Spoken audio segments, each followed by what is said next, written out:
आप सभी का डॉक्टर राम कुशल सिंह सलाहकार the Saksaria Biswa sugar factory की तरफ से सादर अभिनंदन है।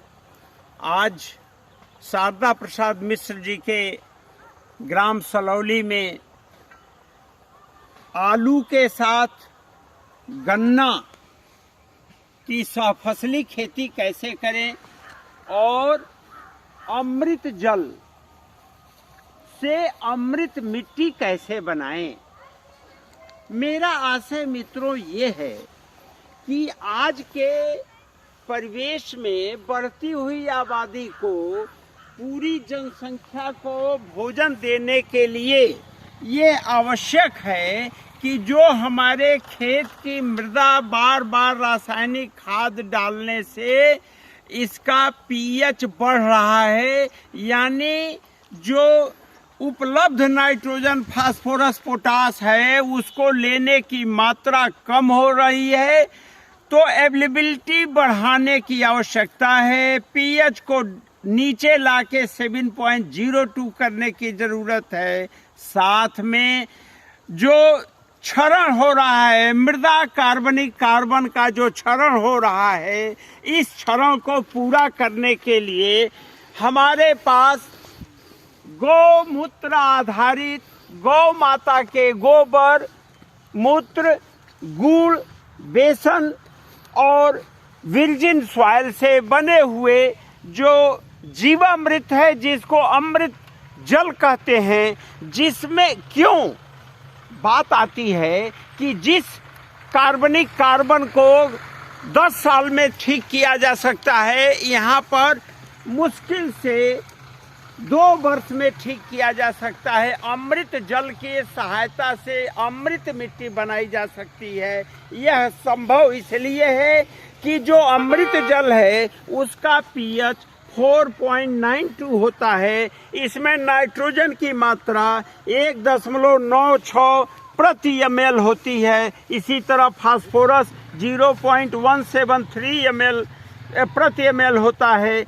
पोटेशियम का कंटेंट 0.280 होता है। मैग्नीशियम 46 ppm होता है।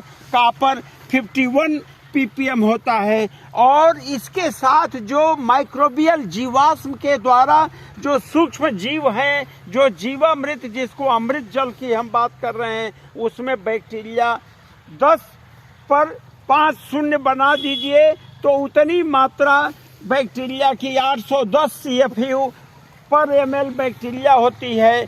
10⁴ फंजाई CFU पर ml होता है।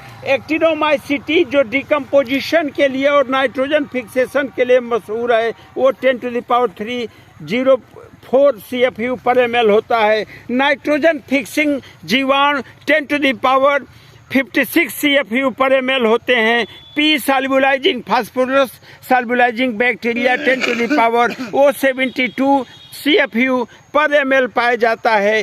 कहने का मतलब ये है कि जो भी जीवाणु जो यहाँ जमीन में संचित जीवाश्म है, उनको तोड़ने के लिए या जो जैविक कचरा है, चाहे वो धान की पराली हो, चाहे वो गेहूं हो, चाहे वो गन्ने की जड़ हो, उसको विखंडित करने के लिए चाहे एजोटोबैक्टर है, बैसिलस है, स्यूडोमोनास है, जेंथोमोनास है, सेरेसिया है, रोडोमाइक्रोटियम है, क्रोमोटियम है, इसी तरह फंजाई सैक्रोमाइसी जो ईस्ट ट्राइकोडर्मा एस्परजिलस पेंसिलियम और ग्रोथ हार्मोन भी इसमें होते हैं। IA gibberellic acid, citric acid, cytokinin. कहने का मतलब ये हुआ मित्रों कि यह जो अमृत जल है, जो 10 किलो गोबर, 20 लीटर मूत्र, 2 किलो गुड़, 2 किलो बेसन और 50 ग्राम कली चूना के साथ 50 से 100 ग्राम वर्जिन सॉइल, जो पीपल के नीचे की मिट्टी होती है, जंगल की मिट्टी होती है, उसको प्लास्टिक के ड्रम में शेष मात्रा पानी अच्छी तरह घोल बना करके 10 दिन तक रखें, तो वैसे तो 4 दिन बाद ही अमृत जल बन जाता है। तो अमृत जल से अपने मिट्टी को अमृत करें, जिससे इसका पीएच 7.02 हो जाए। इसमें जो इलेक्ट्रिक कंडक्टिविटी है, जो उपलब्ध हम जो खाद देते हैं, जो भी इनऑर्गेनिक ऑर्गेनिक फर्टिलाइजर देते हैं, वो पौधा ग्रहण करे। इसके लिए जरूरी है कि अमृत जल के सहायता से मृदा कार्बनिक कार्बन की मात्रा को बढ़ाएं, और यह सतत प्रक्रिया है। यहाँ पर मेरा यह भी कहना है कि आप अपनी लागत कम करने के लिए रासायनिक खादों पर निर्भरता कम करें, और शुरू में जितना आप रासायनिक खाद डाल रहे हैं उतना डालें। साथ में यह जीवामृत का उपयोग करें। जीवामृत के उपयोग करने से बार बार हर 15 दिन पर या हर महीने पर सिंचाई के साथ देने से आपके खेत में जो मिट्टी है वो अमृत मिट्टी हो जाएगी। तो किसान भाइयों से मेरा करबद्ध अनुरोध है कि गाय पालें, गाय के मूत्र को इकट्ठा करें और प्लास्टिक के ड्रम की सहायता से आप अमृत जल बनाएं, जिससे कि आपकी मिट्टी 2 साल में अमृत मिट्टी कहलाने लगे। और अमृत मिट्टी में जब खेती करेंगे तो भरपूर केचुआ होगा और सारे जीवाणु होंगे। आपके मिट्टी का पीएच 7.02 के आसपास होगा।